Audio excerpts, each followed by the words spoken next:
যান দুর্ঘটনা কোনোভাবেই পিছু ছাড়ছে না বিশালগড়ে। যান দুর্ঘটনা যেন এখন বিশালগড়ের জন্য নিত্য নৈমিত্তিক ঘটনা হয়ে দাঁড়িয়েছে। মঙ্গলবার সিপাহীজলা অভয়ারণ্যের সামনে জাতীয় সড়কে ভয়াবহ যান দুর্ঘটনা সংঘটিত হয়। দুর্ঘটনাটি হয় ব্যাটারি চালিত টমটম এবং বাইকের মুখোমুখি সংঘর্ষের কারণে। এই দুর্ঘটনায় ব্যাটারি চালিত টমটমে থাকা দুইজন যাত্রী আহত হয়েছেন। এর মধ্যে একজনের অবস্থা আশঙ্কাজনক। শুক্লাশীল নামে মহিলা যাত্রী, যিনি মাথায়, চোখে এবং মুখে আঘাতপ্রাপ্ত হয়েছেন।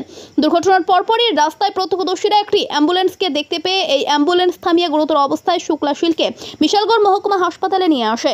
বিশালগড় মহকুমা হাসপাতালের চিকিৎসকেরা তাকে প্রাথমিক চিকিৎসা দিয়ে উন্নত চিকিৎসার জন্য জেবি হাসপাতালে স্থানান্তরিত করেন।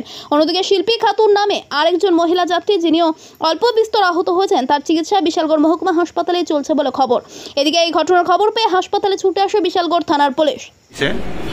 আমার জেলায় বিশালগড় আসলো। আমার থেকে যাওয়ার সময় সিপাহীজলা একটা অটো বাইক অটো দিয়ে যেতে লাগবে। যাওয়ার পরে একটা বাইকে অটো নাকি টমটম টমটম ওই ব্যাটারি টমটম দিই বাড়িতে ফালা দিছে। তাই নিয়ে গাড়ির নিচে পড়ে আসলো। তাই লোক আরো দুজন লোক আসলো, আরো দুজন না আহত হয়েছে। তাই নিয়ে বাড়ির দিয়ে আসলো তারপরে আমরা ওখানে আবার হসপিটাল লয়েছি। আর তাই লোকে যে রুগী আসলো হ্যাঁ জিবি রেফার করছে।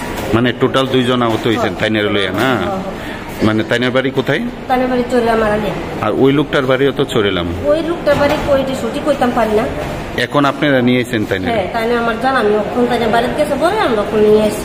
এখন কি তাইনের রেফার লেখছে নাকি? না, রেফারও লেখছে না। ওখান তাইনে লেখছে ঠিক আছে।